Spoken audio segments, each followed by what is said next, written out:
Isang 4.3 magnitude na lindol ang tumama malapit sa Miagao, Iloilo, Pilipinas ngayon noong ika-15 ng Abril. 2026 sa 21 minuto pasado alas 9 lokal na oras.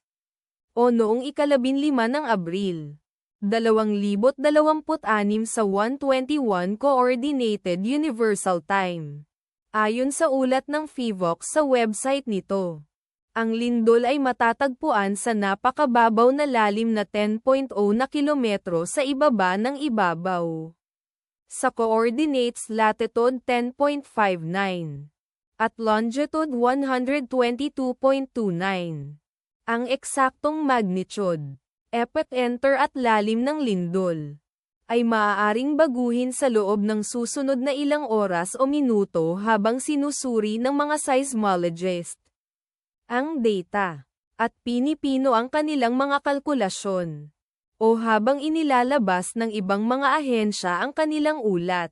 Kabilang sa mga bayan o lungsod na malapit sa sentro ng lindol ang Miagao, Iloilo, na nasa 8 kilometers o humigit kumulang 4.97 milya mula sa sentro ng lindol.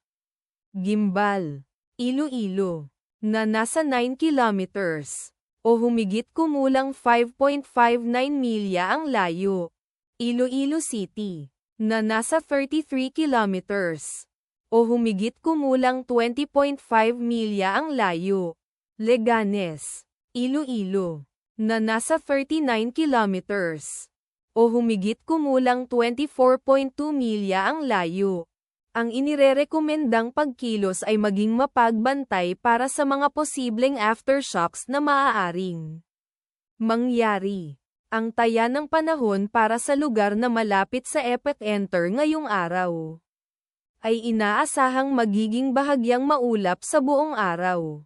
Ipagdasal natin na ang lindol na ito ay hindi magkaroon ng malaking epekto sa ating mga kapatid doon. At wala ng lindol. Amen.